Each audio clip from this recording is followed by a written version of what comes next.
പ്രധാനമന്ത്രി നരേന്ദ്രമോദി പ്രതിരോധത്തിലോ എന്നാണ് ചോദ്യം. പിയാസുൽ കൂടി നമുക്കൊപ്പം ചേരുന്നുണ്ട് ഡൽഹിയിൽ നിന്നും. പിയാസുനിൽ ഇന്നിപ്പോൾ ലോക്സഭയിൽ മോദി സർക്കാരിൻ്റെ കാലത്ത് രാഷ്ട്രപതിയുടെ നയപ്രഖ്യാപന പ്രസംഗത്തിൽ ഇതേപോലെ പ്രധാനമന്ത്രിക്ക് പ്രതിരോധത്തിലായി ലോക്സഭയിൽ പ്രസംഗിക്കാതെ മടങ്ങേണ്ടി വന്നിട്ടില്ല. ഇതാദ്യമായി അങ്ങനെ ചെയ്യേണ്ടി വരുന്നു. രാജ്യസഭയിൽ നടന്ന പ്രസംഗത്തിലും നമ്മൾ പ്രതീക്ഷിച്ചതുപോലെ ഇൻഡോ US വ്യാപാര കരാറിനെക്കുറിച്ചോ ചൈനയുമായി ബന്ധപ്പെട്ട ഗാൽവൻ താഴ്വരയിൽ നടന്ന നരവനയുടെ വെളിപ്പെടുത്തലുകളെക്കുറിച്ചോ ഒരു തരത്തിലുള്ള പരാമർശമുണ്ട്. എപ്സ്റ്റീൻ ഫയലുകളെക്കുറിച്ചുള്ള ആരോപണങ്ങളിലോ ഒരു തരത്തിലുള്ള മറുപടിയും ഉണ്ടായില്ല. പകരം റെട്ടറിക്സിൽ വാചോടാപത്തിൽ അഭയം കണ്ടെത്തുകയായിരുന്നു മോദി പ്രതിരോധത്തിലോ? 2024 മുതൽ മോദി സർക്കാർ പ്രതിരോധത്തിലാണ്. 2014 അധികാരത്തിലെത്തുമ്പോൾ 282 സീറ്റ് നേടിയ BJP, 2019 അധികാരത്തിലെത്തുമ്പോൾ 303 സീറ്റ് നേടിയ BJP, 2024 240 സീറ്റിലേക്ക് ചുരുങ്ങിയ BJP അന്നു മുതൽ നേടുന്ന പ്രതിസന്ധിയും പ്രതിരോധവുമാണ് എന്നുള്ള കാര്യത്തിൽ നമുക്ക് യാതൊരു സംശയവുമില്ല. അതിനുശേഷമാണ് പെഹൽഗാം ഭീകരാക്രമണം ഉണ്ടാകുന്നത്.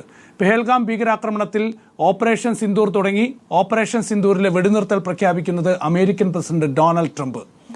അതിന് പിന്നാലെ SIRമായി ബന്ധപ്പെട്ടുള്ള വിഷയങ്ങൾ. രാജ്യത്ത് SIR പ്രഖ്യാപിച്ചത് വലിയ വിവാദമായി തുടരുന്നു. ഒരു സംസ്ഥാനത്തിൻ്റെ മുഖ്യമന്ത്രിക്ക് മമതാ ബാനർജിക്ക് നീതി തേടി പരമോന്നത കോടതിയുടെ ചീഫ് ജസ്റ്റിസ് ബെഞ്ചിന് മുന്നിൽ വന്നതെന്ന് ഞങ്ങളെ രക്ഷിക്കൂ എന്ന് ആവശ്യപ്പെടേണ്ടി വരികയാണ്. മൂന്നാമത്തെ വിഷയമാണ് എപ്സ്റ്റീൻ ഫയലുമായി ബന്ധപ്പെട്ട് ഇപ്പോൾ അമേരിക്കയിൽ നിന്ന് വരുന്ന പുതിയ വിവാദങ്ങൾ. 2017 പ്രധാനമന്ത്രി നരേന്ദ്രമോദി ഇസ്രയേൽ സന്ദർശിച്ചപ്പോൾ അന്ന് തൻ്റെ നിർദ്ദേശമനുസരിച്ച് ലൈംഗിക കുറ്റവാളിയും അതുപോലെ ശതകോടീശ്വരനുമായ ജെഫ്രി എപ്സ്റ്റൈൻ എന്ന് പറയുന്ന അമേരിക്കക്കാരൻ അദ്ദേഹത്തിൻ്റെ ഉപദേശമനുസരിച്ച് ഡൊണാൾഡ് ട്രംപിന് വേണ്ടി മോദി അവിടെ കുറേ കാര്യങ്ങൾ ചെയ്തു എന്ന് പറഞ്ഞ വിഷയം. അതിന് പിന്നാലെയാണ് ഇപ്പോൾ മുൻ കരസേനാ മേധാവി ജനറൽ MM നരവനെയുടെ ഓർമ്മക്കുറിപ്പിൽ അദ്ദേഹം എഴുതി വെക്കുന്നത് 2020 ഇന്ത്യ ചൈന സംഘർഷവുമായി ബന്ധപ്പെട്ട് അന്ന് ചൈനീസ് ടാങ്കുകൾ ഇന്ത്യൻ മണ്ണിലേക്ക് നീങ്ങിയപ്പോൾ അതിനെ പ്രതിരോധിക്കുന്ന കാര്യത്തിൽ ശക്തമായ നടപടിയെടുക്കാൻ, ശക്തമായ ഒരു നിലപാട് സ്വീകരിക്കാൻ ഒരു രാഷ്ട്രീയ നേതൃത്വം എന്ന നിലയിൽ നരേന്ദ്രമോദിക്ക് സാധിച്ചില്ല എന്ന് തുടങ്ങിയിട്ടുള്ള വിവാദം. അങ്ങനെ ഒരുപാട് വിഷയങ്ങളിൽ ഈ രാജ്യം ചോദ്യങ്ങൾ ചോദിക്കുകയാണ്, പക്ഷേ ഒരു ഉത്തരവുമില്ല എന്നതാണ്. പക്ഷേ ഇന്ന് വളരെ തന്ത്രപരമായ ഒരു സമീപനവുമായി നരേന്ദ്രമോദി മാറുന്നതാണ് നമ്മൾ കണ്ടത്. കാരണം എന്താണെന്ന് മോദി രാജ്യസഭയിൽ നടത്തിയ പ്രസംഗത്തിൽ പറഞ്ഞത്, എൻ്റെ ജീവന് വേണ്ടി കോൺഗ്രസ് ദാഹിക്കുന്നു എന്നാണ്. പ്രധാനമന്ത്രി നരേന്ദ്രമോദിയുടെ ജീവന് വേണ്ടി കോൺഗ്രസ് ദാഹിക്കുന്നു എന്നാണ്. പ്രധാനമന്ത്രി നരേന്ദ്രമോദിയെ അപായപ്പെടുത്താൻ കോൺഗ്രസ് ശ്രമിക്കുന്നു എന്നാണ്. തന്നെ അപായപ്പെടുത്താൻ പ്രതിപക്ഷം ശ്രമിക്കുന്നു എന്നാണ് ഇന്ന് മോദി കൊണ്ടുവന്നിട്ടുള്ള പുതിയൊരു നറേഷൻ എന്ന് പറയുന്നത്. 2014 ലോക്സഭാ തെരഞ്ഞെടുപ്പിൽ നമുക്കറിയാം, ചായക്കാരനെ ഇന്ത്യയുടെ പ്രധാനമന്ത്രിയാക്കില്ല എന്നാണ് കോൺഗ്രസ് പറയുന്നത്. അന്ന് രാജ്യത്ത് വലിയ ചർച്ചയായിരുന്നു ആ വിഷയം. ഒരു ചായക്കാരൻ എന്താ ഇന്ത്യയുടെ പ്രധാനമന്ത്രിയായാൽ എന്നാണ് അന്ന് ചോദിച്ചത്. അത് വലിയ ക്യാമ്പയിനാക്കി മോദിക്ക് വിജയിപ്പിക്കാൻ സാധിച്ചു. അന്ന് അങ്ങനെ പറഞ്ഞ് ജനങ്ങളുടെ വോട്ട് പിടിച്ച മോദിക്ക് ഇന്ന് ജനങ്ങളുടെ മുന്നിൽ പിടിച്ചു നിൽക്കാനായി ഇങ്ങനെ ഒരു വാക്ക് ഉപയോഗിക്കേണ്ടി വരുന്നു, അല്ലെങ്കിൽ ഇങ്ങനെ ഒരു നീക്കം നടത്തേണ്ടി വരുന്നു. അത് തൻ്റെ ജീവന് വേണ്ടി പ്രതിപക്ഷം ദാഹിക്കുകയാണ്, പ്രതിപക്ഷം തന്നെ അപായപ്പെടുത്താൻ ശ്രമിക്കുകയാണ്. ഇന്ന് സ്പീക്കർ ഓം ബിർള ലോക്സഭയിൽ വന്നിരുന്ന് പറയുകയാണ്, പ്രധാനമന്ത്രി നരേന്ദ്രമോദിയെ പാർലമെന്റിൽ ആക്രമിക്കാൻ കോൺഗ്രസിൻ്റെ വനിതാ MP-മാർ തീരുമാനിച്ചിരുന്നു. അവർ ആക്രമണം ലക്ഷ്യം വെച്ചുകൊണ്ട് പ്രധാനമന്ത്രിയുടെ ഇരിപ്പിടത്തിന് സമീപത്ത് നിരന്നു നിന്നു. വനിതാ MP-മാരുടെ പേരടക്കമാണ് സ്പീക്കർ ഓം ബിർള എന്ന് ലോക്സഭയിൽ പ്രഖ്യാപിക്കുന്നത്. എന്തൊരു നാണക്കേടാണെന്ന് ആലോചിച്ച് നോക്കൂ. അതായത് പാർലമെന്റിൻ്റെ നടുത്തളത്തിൽ, ലോക്സഭയുടെ നടുത്തളത്തിൽ മുദ്രാവാക്യം മുഴക്കി പ്രതിഷേധിക്കുന്നുണ്ട് കഴിഞ്ഞ കുറേ ദിവസങ്ങളിലായി. അതെന്തിനായിരുന്നു? MM നരവനെയുടെ പുസ്തകത്തിലെ ചില ഭാഗങ്ങൾ പ്രതിപക്ഷ നേതാവ് രാഹുൽ ഗാന്ധി സഭയിൽ ഉന്നയിക്കാൻ ശ്രമിച്ചപ്പോൾ അത് ഭരണപക്ഷം വളരെ ശക്തമായി എതിർത്തു. അച്ചടിക്കാത്ത പുസ്തകത്തിലെ ഭാഗങ്ങൾ പാർലമെന്റിൽ ഉന്നയിക്കാനാകില്ല, അതാണ് ലോക്സഭയിലെ ചട്ടം 349 ഒക്കെ ചൂണ്ടിക്കാണിച്ച് അതിനെ ഭരണപക്ഷം പ്രതിരോധിച്ചു. പക്ഷേ ചട്ടപ്രകാരം യഥാർത്ഥത്തിൽ അത്തരം കാര്യങ്ങളൊക്കെ ഉന്നയിക്കാം. അത് ഉന്നയിക്കുന്ന അംഗത്തിന് അതിൽ ഉറപ്പുണ്ടായാൽ മാത്രം മതി. അത് പറഞ്ഞിട്ട് പോലും രാഹുൽ ഗാന്ധിയെ പ്രസംഗിക്കാൻ അനുവദിച്ചില്ല. പിന്നീട് രാജ്യസഭയിൽ ചർച്ച നടന്നില്ല. ചർച്ചയില്ലാതെ പ്രധാനമന്ത്രി പ്രസംഗിക്കാൻ വരികയാണ്. അതായത് രാഷ്ട്രപതിയുടെ നയപ്രഖ്യാപന പ്രസംഗത്തിന് ഉള്ള നന്ദി പ്രമേയ ചർച്ച ലോക്സഭയിൽ നടന്നിട്ടേയില്ല. അങ്ങനെ നടക്കാത്തൊരു ചർച്ചയ്ക്ക് പ്രധാനമന്ത്രി മറുപടി പറയാൻ ലോക്സഭയിലേക്ക് വരികയാണ്. അപ്പോൾ ഞാൻ പറഞ്ഞു വന്നത്, ലോക്സഭയിൽ ഇന്ന് വന്ന് ലോക്സഭാ സ്പീക്കർ ഓം ബിർള പറയുകയാണ്, പാർലമെന്റിൽ പ്രധാനമന്ത്രി പ്രസംഗിക്കുമ്പോൾ കോൺഗ്രസിന്റെ വനിതാ എംപിമാർ അദ്ദേഹത്തെ ആക്രമിക്കും, അതുകൊണ്ട് താൻ പറഞ്ഞു പ്രധാനമന്ത്രിയോട് സഭയിലേക്ക് വരേണ്ടതില്ല എന്ന്. ഞാൻ കഴിഞ്ഞ സ്വാതന്ത്ര്യ ദിനത്തിൽ പ്രധാനമന്ത്രി ചെങ്കോട്ടയിൽ നടത്തിയൊരു പ്രസംഗത്തിൽ ഒരു കാര്യം പറഞ്ഞു.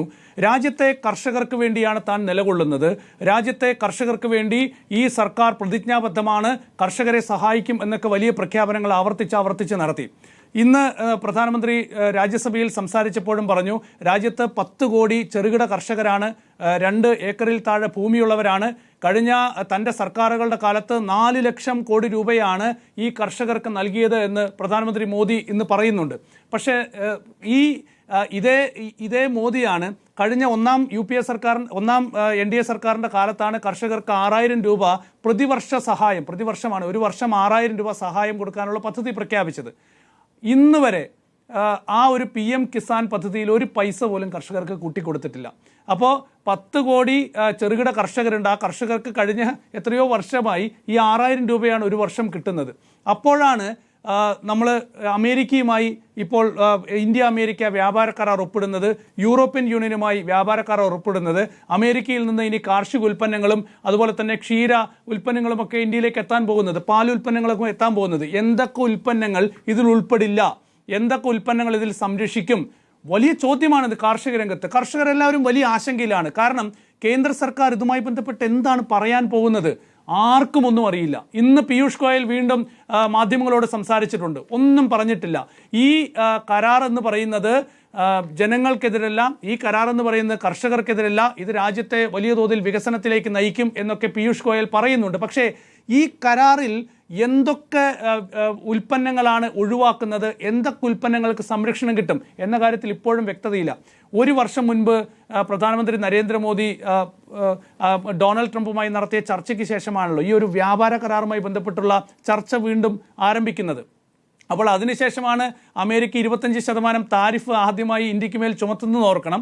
അതിനുശേഷമാണ് പിന്നീട് റഷ്യയിൽ നിന്ന് എണ്ണ ഇറക്കുമതി ചെയ്യുന്നു എന്നാരോപിച്ച് വീണ്ടും 25% താരിഫ് ചുമത്തുന്നതെന്ന് ഓർക്കണം. പക്ഷേ അതിൻ്റെ എല്ലാത്തിൻ്റെയും ഒരു ബേസ് എന്ന് പറയുന്നത് എന്താണെന്നറിയാവോ? ഈ വ്യാപാര കരാറുമായി ബന്ധപ്പെട്ട് ഇന്ത്യ സ്വീകരിച്ചൊരു നിലപാടായിരുന്നു. അത് കാർഷിക ഉൽപ്പന്നങ്ങളുടെ കാര്യത്തിൽ, അതുപോലെ തന്നെ ഡയറി ഉൽപ്പന്നങ്ങളുടെ കാര്യത്തിൽ, പാൽ ഉൽപ്പന്നങ്ങളുടെ കാര്യത്തിൽ അമേരിക്കയ്ക്ക് ഇന്ത്യൻ വിപണി തുറന്നു കൊടുക്കണം എന്ന ഡൊണാൾഡ് ട്രംപിൻ്റെ ആവശ്യം അംഗീകരിക്കാത്തതുകൊണ്ടായിരുന്നു. പെട്ടെന്ന് എന്താണ് ഒരു മാറ്റം ഉണ്ടായത് നമുക്ക് മനസ്സിലാവുന്നില്ല. പെട്ടെന്നൊരു സുപ്രഭാതത്തിൽ ഇതാ വലിയൊരു മാറ്റമുണ്ടാകുന്നു. ഡൊണാൾഡ് ട്രംപ് പ്രഖ്യാപിക്കുന്നു ഇന്ത്യയും അമേരിക്കയും തമ്മിലുള്ള വ്യാപാര കരാറായി എന്ന് ട്രംപ് പ്രഖ്യാപിക്കുന്നു. മോദി താങ്ക്സ് പറയുന്നു. പീയൂഷ് ഗോയൽ പിന്നീട് ഓൺലൈൻ വഴി ഈ കരാറായി എന്ന് പറയുന്നു. പിന്നെ വലിയ സമ്മർദ്ദത്തിനൊടുവിൽ പാർലമെന്റിൽ വന്ന് പ്രഖ്യാപിക്കുന്നു. ഒരു പാർലമെന്റ് സമ്മേളനം നടക്കുമ്പോൾ ഇന്ത്യയും അമേരിക്കയും തമ്മിൽ ഒരു കരാറുണ്ടായി എന്നത് മറ്റ് അമേരിക്കൻ പ്രസിഡന്റ് ഡൊണാൾഡ് ട്രംപ് പ്രഖ്യാപിക്കുന്നു എന്ന് പറയുന്നത് എത്രത്തോളം പരാജയമാണെന്ന് ആലോചിക്കണം. അപ്പോൾ ഒരു രാഷ്ട്രീയ നേതൃത്വത്തിൻ്റെ വലിയ പരാജയം ഇവിടെയുണ്ട്. രാഷ്ട്രീയ നേതൃത്വത്തിൻ്റെ വലിയൊരു നിലപാടില്ലായ്മ, എന്താ പറയുക, അത് ആ രീതിയിൽ ലോക രാജ്യങ്ങൾക്ക് മുമ്പിൽ തന്നെ ഇന്ത്യയുടെ ഒരു രാഷ്ട്രീയ നിലപാട് തന്നെ അല്ലെങ്കിൽ രാഷ്ട്രീയ ശക്തി തന്നെ ചോദ്യം ചെയ്യപ്പെടുന്ന തരത്തിലേക്ക് കാര്യങ്ങൾ പോവുകയാണ്. ഏതായാലും ഈ രാജ്യത്തെ സംബന്ധിച്ചിടത്തോളം നമ്മുടെ നാട്ടിൽ കഴിഞ്ഞ കാലങ്ങളിലൊക്കെ തന്നെയുള്ള ചരിത്രം പരിശോധിച്ച് കഴിഞ്ഞാൽ കർഷകരായാലും തൊഴിലാളികളായാലും വലിയ പ്രതിസന്ധിയിലൂടെയാണ് കടന്നു പോകുന്നത്. നമ്മൾ റോക്കറ്റിനെ കുറിച്ച് സംസാരിക്കുന്നു, നമ്മൾ മറ്റേ ആണവ നിലയങ്ങളെക്കുറിച്ച് സംസാരിക്കുന്നു. ഇതൊക്കെ സംസാരിക്കുമ്പോഴും നമ്മുടെ അടിസ്ഥാന വർഗം എന്ന് പറയുന്നത് കൃഷിക്കാരും കർഷക തൊഴിലാളികളും ഒക്കെയാണ്. ഞാൻ കഴിഞ്ഞ ദിവസം പറഞ്ഞതുപോലെ തന്നെ കഴിഞ്ഞ 11 വർഷത്തിനുള്ളിൽ ഇന്ത്യയിൽ ആത്മഹത്യ ചെയ്ത കർഷകരുടെയും കർഷക തൊഴിലാളികളുടെയും കുടിയേറ്റ തൊഴിലാളികളുടെയും എണ്ണം എന്ന് പറയുന്നത് 5 ലക്ഷമാണ്. 5 ലക്ഷം പേരാണ് ആത്മഹത്യ ചെയ്തത് കഴിഞ്ഞ 11 വർഷത്തിനുള്ളിലാണെന്ന് ഓർക്കണം. നാഷണൽ ക്രൈം റെക്കോർഡ് ബ്യൂറോയുടെ കണക്കനുസരിച്ച് ഇന്ത്യയിൽ കഴിഞ്ഞ 2014 ശേഷം 2024 വരെയുള്ള കണക്കനുസരിച്ച് ഇന്ത്യയിൽ ആത്മഹത്യ ചെയ്ത കർഷകരുടെയും കർഷക തൊഴിലാളികളുടെയും എണ്ണം 1.5 ലക്ഷമാണ്. 1.5 ലക്ഷം. ഓർത്തു നോക്കുക എത്രത്തോളം ഭീകരമാണ് ഇവിടുത്തെ അവസ്ഥ. അപ്പോഴാണ് നമ്മൾ അമേരിക്കയുമായി ഒരു വ്യാപാര കരാർ ഒപ്പിടുന്നത്. കാർഷിക ഉൽപ്പന്നങ്ങൾ ഇനി അമേരിക്കയിൽ നിന്ന് വരാൻ പോകുന്നു എന്ന് പറയുന്നത്. ഇപ്പോൾ നിലവിൽ നമ്മൾ $43 ബില്യൺ ഇറക്കുമതിയാണ് അമേരിക്കയിൽ നിന്ന് നടത്തുന്നത്. $500 ബില്യൺ ഇറക്കുമതി ഇനി അമേരിക്കയിൽ നിന്ന് ഇന്ത്യ നടത്തും എന്നാണ് ഡൊണാൾഡ് ട്രംപ് പ്രഖ്യാപിച്ചിരിക്കുന്നത് 5 വർഷം കൊണ്ട്. എന്ന് വെച്ചാൽ മുട്ടുസൂചി മുതൽ റോക്കറ്റ് വരെ അമേരിക്കയിൽ നിന്ന് വരും എന്നർത്ഥം. അപ്പോൾ make in India, make in Bharat, ഇന്ന് പ്രധാനമന്ത്രി പറയുന്നുണ്ടല്ലോ, നമ്മൾ ഇനി മേക്ക് ഇൻ ഇന്ത്യ ആകാൻ പോകുന്നു, മേക്ക് ഇൻ ഭാരത് ആകാൻ പോകുന്നു എന്ന് പ്രധാനമന്ത്രി പാർലമെന്റിൽ പറയുകയാണ്. യുവാക്കൾക്ക് വലിയ സാധ്യതകൾ വരുന്നു എന്നൊക്കെ പറയുന്നു. പക്ഷേ ഈ കരാർ യാഥാർത്ഥ്യമാകുന്നതോടെ എന്താണ് സംഭവിക്കുക? ഇവിടെ മെയ്ഡ് ഇൻ അമേരിക്ക എന്ന് പറയുന്ന ഉൽപ്പന്നങ്ങളായിരിക്കും നമ്മുടെ വിപണി നിറയാൻ പോകുന്നത്. അപ്പോൾ അമേരിക്കയ്ക്ക് വേണ്ടി ഇന്ത്യൻ വിപണി തുറന്നു കൊടുക്കാൻ പോവുകയാണ്. അപ്പോൾ ഇതുമായി ബന്ധപ്പെട്ടൊക്കെ തന്നെ ഒരുപാട് ചോദ്യങ്ങളുണ്ട്. അപ്പോൾ ഇന്ത്യ അമേരിക്ക വ്യാപാര കരാറുമായി ബന്ധപ്പെട്ട ചോദ്യം മറുപടിയില്ല. എം നരവനെ ഇന്ത്യ ചൈന സംഘർഷവുമായി ബന്ധപ്പെട്ട് പ്രധാനമന്ത്രി ശക്തമായി തീരുമാനമെടുത്തില്ല, നിങ്ങൾക്ക് തോന്നുന്നത് ചെയ്യൂ എന്ന് സൈന്യത്തോട് പറഞ്ഞു എന്നതുമായി ബന്ധപ്പെട്ട് ഉയരുന്ന ചോദ്യങ്ങൾ, SIRുമായി ബന്ധപ്പെട്ട് ഇപ്പോൾ നിലനിൽക്കുന്ന പ്രതിസന്ധികൾ, ഒരു മുഖ്യമന്ത്രിക്ക് സുപ്രീം കോടതിയിൽ വന്ന് സ്വയം കേസ് വാദിക്കേണ്ടി വന്ന, നീതി തേടി വരേണ്ടി വന്ന ഒരു സാഹചര്യം, അതുപോലെ തന്നെ ജെഫ്രി എപ്സ്റ്റീനുമായി ബന്ധപ്പെട്ട് ഇപ്പോൾ ഉയരുന്ന ചോദ്യങ്ങൾ, 2017 പ്രധാനമന്ത്രി നരേന്ദ്രമോദി ഇസ്രയേലിൽ പോയി ഡൊണാൾഡ് ട്രംപിന് വേണ്ടി എന്ത് ചെയ്തു, അതാ വീണ്ടും മോദി ഈ മാസം അവസാനം ഇസ്രയേലിലേക്ക് പോകാൻ പോകുന്നു. അപ്പോൾ ഇതുമായി ബന്ധപ്പെട്ടൊക്കെ തന്നെ ഉയരുന്ന ചോദ്യങ്ങൾക്ക് മറുപടിയില്ല. ഈ വിഷയങ്ങളിലൊക്കെ രാഷ്ട്രീയമായി വലിയ പ്രതിരോധത്തിലാണ്. ആ പ്രതിരോധം മറികടക്കാനാണ് ഇപ്പോൾ 2014 ഉപയോഗിച്ച ചായക്കാരൻ പ്രചരണം പോലെ തന്നെ വകവരുത്താൻ ശ്രമിക്കുന്നു. തൻ്റെ ജീവന് വേണ്ടി കോൺഗ്രസ് ദാഹിക്കുന്നു, പ്രതിപക്ഷം ദാഹിക്കുന്നു, തന്നെ അപായപ്പെടുത്താൻ നോക്കുന്നു എന്നൊക്കെ പറഞ്ഞുകൊണ്ട് ജനങ്ങളുടെ സഹതാപം പിടിച്ചുപറ്റി ഈ വലിയ പ്രതിസന്ധികളെ മറികടക്കാനും അത് മൂടിവെക്കാനും പുകമറ സൃഷ്ടിക്കാനുമുള്ള നീക്കം മോദി നടത്തുന്നത്.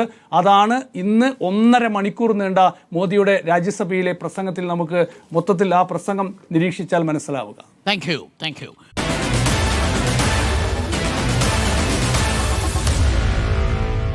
Meet the editors.